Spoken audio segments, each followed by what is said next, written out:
Prime Minister Benjamin Netanyahu is en route to Washington for an historic visit. He will be the first foreign leader to meet with U.S. President Donald Trump since Trump took office on January 20th, a testament to the strong alliance between the two countries. Before boarding, Netanyahu outlined key issues he plans to discuss with the president, including the next steps against Iran and phase 2 of the hostage deal. Expressing optimism, he said he looks forward to a productive meeting. I believe that we can strengthen security, broaden the circle of peace, and achieve a remarkable era of peace through strength. And joining me now in the studio for a breakdown of what's on the agenda for Netanyahu's visit is ILTV's executive editor, Maayan Hoffman. Maayan, thanks for joining. Thank you. So what are the key issues that Netanyahu is expected to bring up in his meeting with U.S. President Donald Trump? So I think there are a number of issues on the table, but first and foremost is the issue of Iran. Where we left it, we had our last retaliatory strike in October, and now the question is, what are the next steps in order to attack the head of the snake or the head of the octopus? And that will be first and foremost on the conversation. Second up, of course, will be the hostage deal. We know that he's going to meet on Monday with the chief Middle East envoy, Steve Witkoff, and during that meeting, they're expected to start the beginning of what will be a process for negotiating phase 2. It is very important that we get through the phases of the deal in order to ensure that all of the hostages come home, and that is definitely going to be a big part of the conversation between Netanyahu and Trump. But there are also a few other items. Another one is the Houthis, right? We saw that we have a ceasefire right now, kind of, with the Houthis. They're not attacking us because they agreed that if we had one with Hamas, they wouldn't attack Israel. At the same time, they've been attacking ships for more than a year across the Red Sea. We saw a strike by the U.S. and the U.K., a coalition that was formed very recently, and we need to make sure that the United States understands that they need to take the lead on this issue. This will not be Israel's issue. This will be a U.S., U.K., a Western coalition against the Houthis to ensure that those attacks they stay stopped. In addition to that, we need to think about Judea and Samaria. As you know, we're operating right now a lot in Jenin, in the West Bank, as we call it, in this area. But there is a very big push by the Trump administration, certainly in the Congress and in the Senate, where the Republicans lead, to change the language around the West Bank to Judea and Samaria, to align it to what is truly the biblical names of the area, and to be able to begin to make a transition away from this two-state solution concept and this idea that this is the territory west of the Jordan River, west of Jordan, as opposed to areas that belong to the Jewish people. And with that, of course, will be Saudi peace, which we know is on the table with President Trump. He certainly is going to want to push that forward, continue with the Abraham Accords. There has been this prerequisite of having a two-state solution, and one of the things that Netanyahu needs to do is ensure that Trump understands that the state of Israel, certainly the Knesset, has passed legislation that says a Palestinian state is an existential threat to the state of Israel at this time. And I want to circle back, to the potential attack on Iran. Some analysts have told ILTV that the U.S. should take the lead on this issue. Is that something that Netanyahu is going to make sort of a request of Trump? He can make the request, but the reality is you can understand that that is not going to happen. In Trump's inauguration speech, he made very clear that he wants to be a unifier and a pacifier. He said he wants to be remembered for the wars that America did not enter. And certainly it is unlikely, I should say, that the U.S. would take the lead. On the other hand, Trump, of course, approved the big bunker busters of the large bombs, which we would need in order for Israel to carry out such an attack. So again, part of that discussion that's going to need to happen about Iran is, what is the timeline? How do we coordinate? And if Israel is going to attack Iran, should it be the nuclear facilities? Should it be energy, the oil facilities? Or will there be some kind of interim agreement where the sanctions are once again slapped on the Iranian regime, and it enables the people to be empowered enough to overthrow their own regime, which in reality would be an ideal situation? Absolutely. Well, it's certainly going to be a very interesting visit, an historic visit. Maayan Hoffman, thank you so much for taking the time to speak with us today. And moving on, U.S. President Donald Trump has been insistent that Egypt and Jordan should take in Palestinians as efforts to rebuild Gaza are underway. Yet on Saturday, the Arab League presented a united front rejecting Trump's plan. The details in the following report. Arab foreign ministers on Saturday came together and officially rejected U.S. President Donald Trump's plan to relocate Palestinians from Gaza to Egypt and Jordan. In a joint statement following a meeting in Cairo, the ministers and officials from Egypt, Jordan, Saudi Arabia, the United Arab Emirates, Qatar, the Palestinian Authority, and the Arab League said they refuse the request under any circumstances or justifications, saying that such a move would threaten stability in the region, spread more conflict, and undermine prospects for peace. Despite this, they said they were looking forward to working with Trump's administration to achieve a just and comprehensive peace in the Middle East based on a two-state solution. The formal rejection comes after President Trump has repeatedly made public statements calling on Egypt and Jordan to take in Palestinians from Gaza during the rebuilding of the Strip. On Thursday, he repeated his request in response to a reporter asking him a question about it, saying he believes they will do it. We do a lot for them, and they're going to do it. And in other news, the hostage for ceasefire agreement is holding together for now. 3 more Israeli captives returning yesterday, with critical negotiations due to start on the second phase of the process. The joyful shouts of family reunions were contrasted by the grotesque scenes of heroes' welcomes for Palestinian security prisoners and terrorists. More from ILTV's Steve Leibovitz. The hostage for ceasefire deal moved through its 4th handover this weekend, and it went much smoother than the 3rd. In Thursday's release, organized by Islamic Jihad, 2 Israeli captives were pushed slowly through thousands of gunmen and a dangerous mob, prompting sharp complaints from Israel to mediators and threats of retaliation.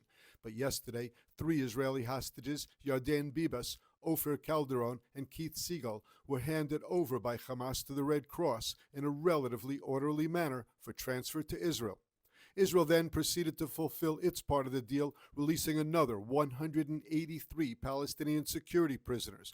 150 were expelled to Gaza, 32 were released to Judea and Samaria, and 1 was sent to Egypt.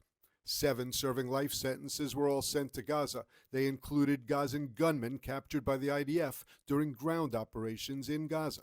The most notorious of those released in this batch is Shadi Amori, who took part in the bus bomb attack at the Megiddo Junction in 2002, killing 17 people.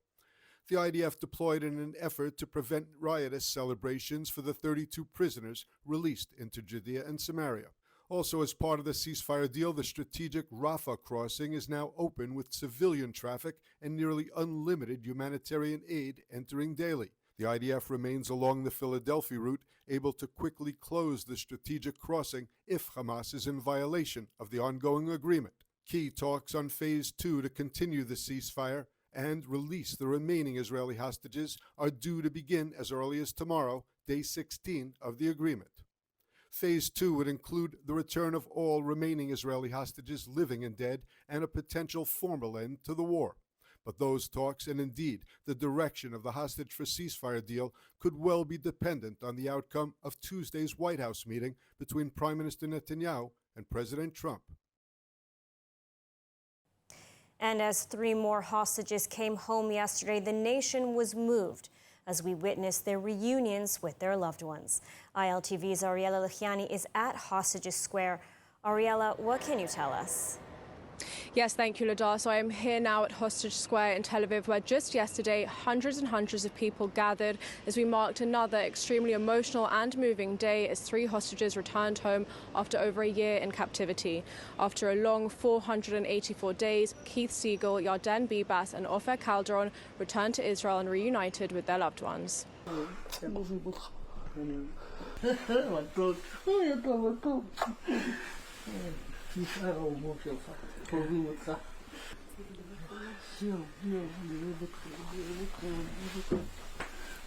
Ofer Kalderon, a French-Israeli dual national, was the first to embrace his family as he arrived at Sheba Medical Center, where his children rushed to greet him.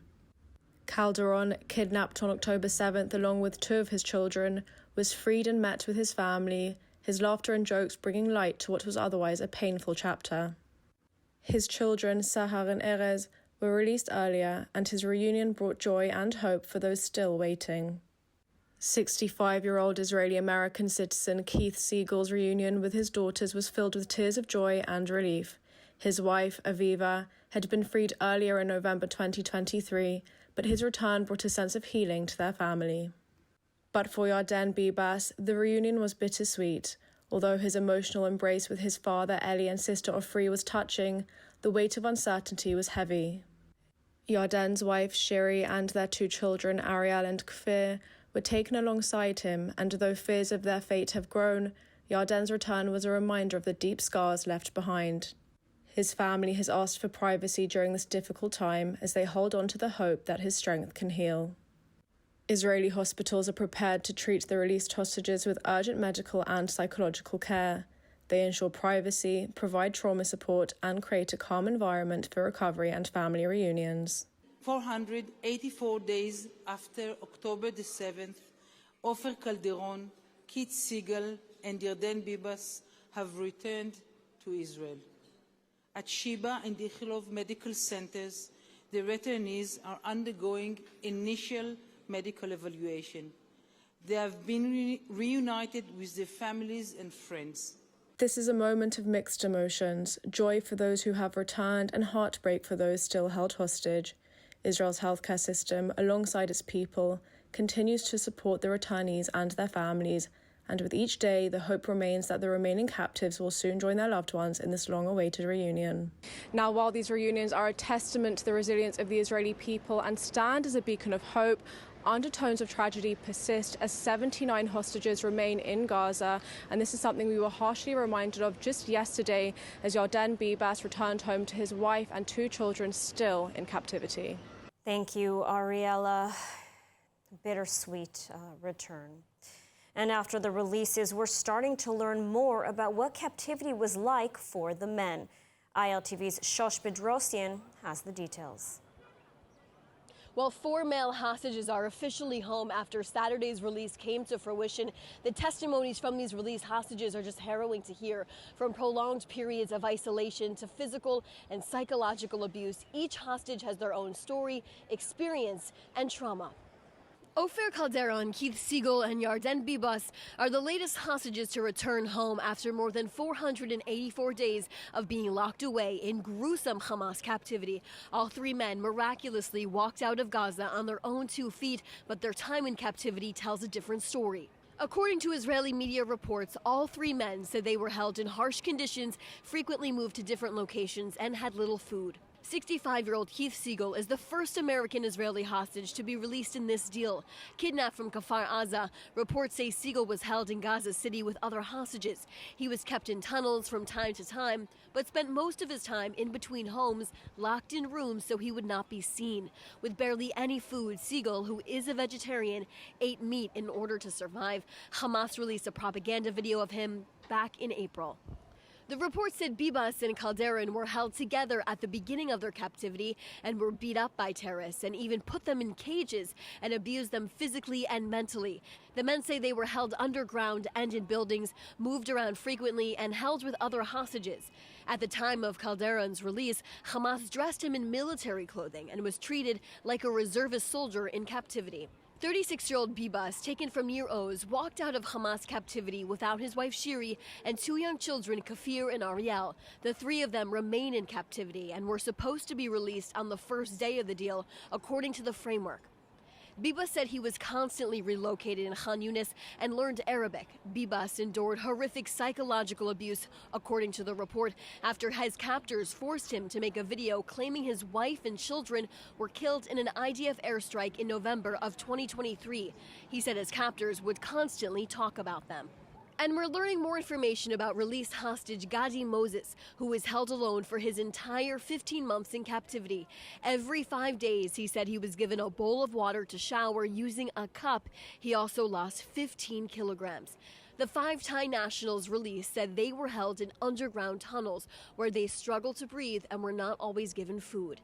And the mother of Emily Damari, who was freed in the first hostage release in this deal, said her daughter was held in UNRWA facilities and her captors refused to give her medical treatment. Damari lost 2 fingers in captivity after she was shot on October 7th.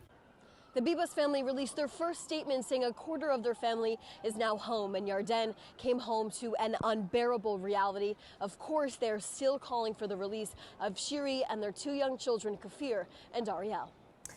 Thank you, Shosh. Of course, the Bibas family remain on all our minds. Moving on, Eyal Zamir has been named the 24th IDF Chief of Staff.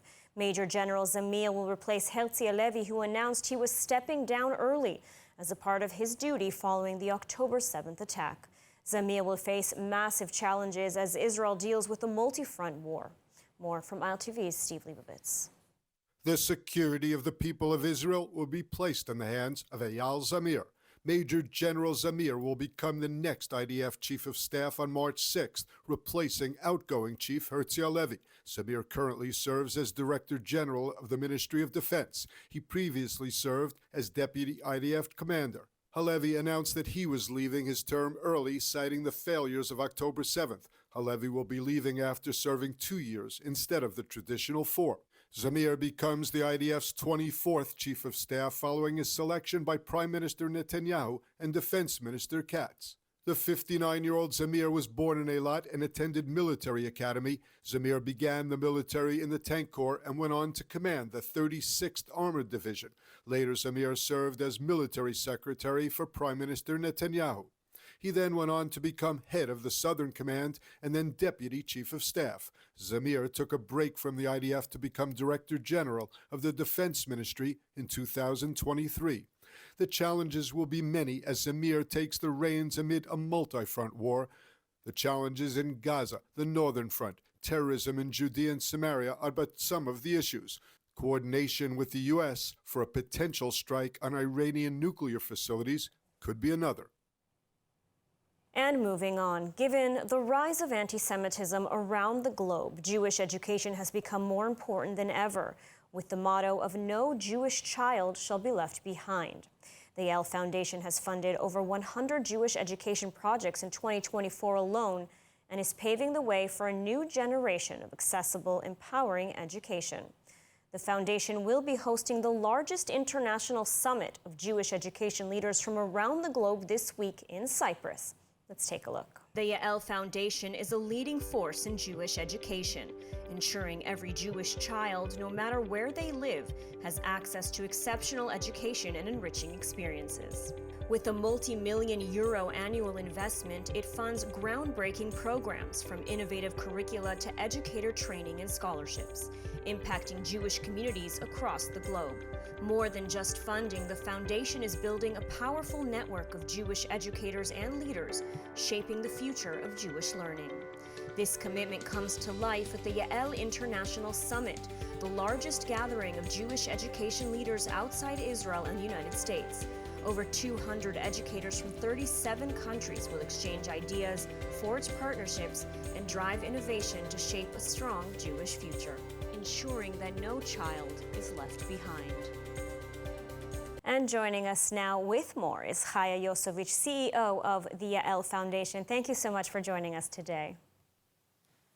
Thank you. So I think you said it all. Well, there's a lot more to say, I'm sure. So I want to ask, what needs in the Jewish world does the Yael Foundation meet? What are sort of the core values that drive its mission? So I would say that the most important thing is going, to the field and seeing what is needed. Each place is different, and making sure that every place in the world, we're now in Europe and Latin America and some place in Australia, is to make sure that there are access to excellent Jewish schools for every Jewish child. Just like you said before, no Jewish child should stay behind. Everyone should have the opportunity to have an excellent education with Jewish experience. And can you perhaps share a story sort of that shows this impact, the impact of the Yael Foundation? Well, we have obviously we have many stories, but I would say, just being 4 years and being one of the largest foundations of Jewish education, we come across many, many, many stories of communities, people,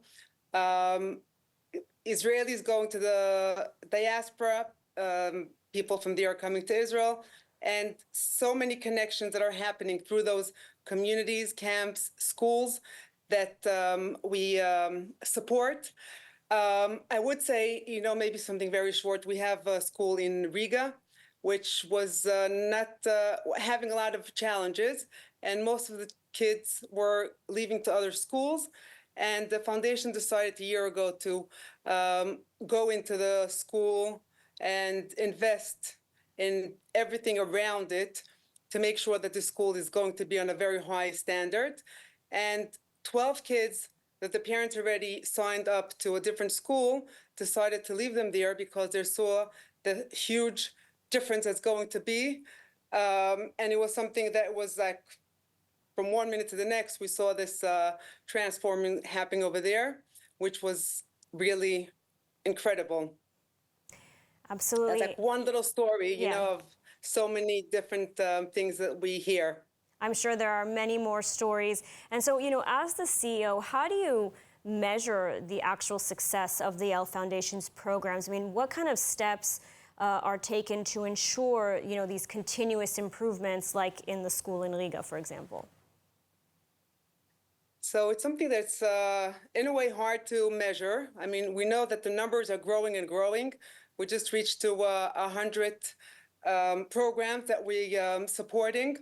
And we know that each place have more kids, but I think the measurement we have is the feedback we get from the parents, from the alumni, from the teachers, from the principals, and just getting the information and hearing how things are moving around in the whole community because of the school is really the best thing we can measure with our work. And how has the rise of anti-Semitism, I mean, especially after October 7th, how has this affected the work of the El Foundation? Well, I think, you know, it affected the whole world. I would say in two different ways. So the first thing was that really October 9th, Uri and Yael, who are the founders of the foundation, the first step really they said we should do is find out that everyone has security and all places around, that no one is in danger over there. And within 3 days, all the places that really lacking security had everything they needed. So to make sure that, you know, kids and families are safe over there. And there were some parents that said, you know, they weren't going to send the kids to school because they got very nervous about the safety. And that was on one hand. On the other hand, I would say that we see many more people everywhere going to Jewish schools and Jewish synagogues and the places of the community, which they would never before. They do feel closer. They feel like, you know, something was shaking them up and they are looking for it. So they're like two different moves at the same time. And we see it growing every day. Absolutely. A little bit of a silver lining there. Chaya, thank you so much for taking the time to speak with us today. Thank you. And now let's take a look at the weather forecast. Clear skies are expected around most of the country tonight, with temperatures reaching lows of around 10 degrees Celsius or 51 degrees Fahrenheit. Then tomorrow we'll see cloudy skies with temperatures climbing to reach highs of 19 degrees Celsius or 67 Fahrenheit. And that's a wrap for today's news. For the latest updates from Israel on all your devices, be sure to follow our ILTV channel, subscribe to our newsletter, and explore our website, iltv.tv. Stay informed with the latest news straight from the heart of Israel. I'm Ladar Gavelazi. Be well, stay safe, and thank you so much for watching.